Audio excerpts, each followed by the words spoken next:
मुद्रास्फीति क्या है? कीमतों के समान स्तर में लगातार वृद्धि होने को मुद्रास्फीति कहते हैं।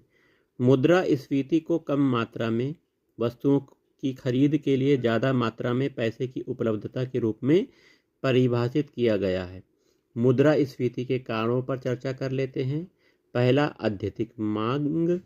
कीमत बढ़ने की वजह मांग का अत्यधिक बढ़ना हो सकता है। एक अर्थव्यवस्था मांग में अधिक वृद्धि का अनुभव कर सकती है जब जनसंख्या में वृद्धि होती है, या जब उच्च दर का निवेश होता है, या फिर जब सरकारी खर्चों में वृद्धि होती है, या जब कालाधन बढ़ता है। वहीं उत्पादन लागत में बढ़ोतरी। अर्थव्यवस्था में मूल्य वृद्धि किसी खास चीज़ों की कीमतों के बढ़ने से हो सकती है, या मजदूरी दरों में वृद्धि, लागत में वृद्धि, या फिर निवेश की बढ़ती लागत शामिल हैं। इसके अलावा कराधान भी कीमत स्तर को उठाता है। वहीं संरचनात्मक रुकावट। अधिकांश समकालीन औद्योगिक समाज में स्थायी बाधाएं मौजूद होती हैं जो कि स्थानीय तौर पर अवरोध उत्पन्न कर सकती हैं, जैसे कि कुछ कारकों की उपलब्धि न होना, या किसी विशेष क्षेत्र में यातायात की सुविधा का न होना।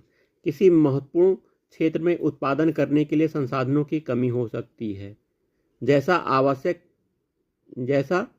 आवश्यक कच्चा माल या तेल इत्यादि।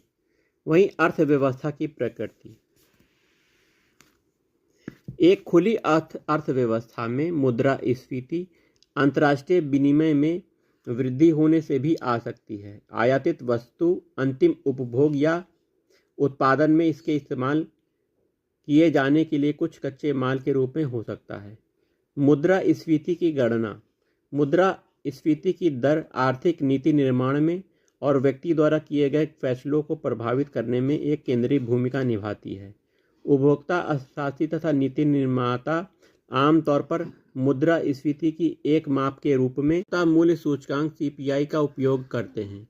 वर्तमान में 5 अलग अलग सूचकांक हैं। थोक मूल्य सूचकांक, औद्योगिक कार्य के लिए उपभोक्ता मूल्य सूचकांक CPI, उपभोक्ता मूल्य सूचकांक खेतीहर मजदूरों के लिए, और आखिर में उपभोक्ता मूल्य सूचकांक ग्रामीण मजदूरों के लिए।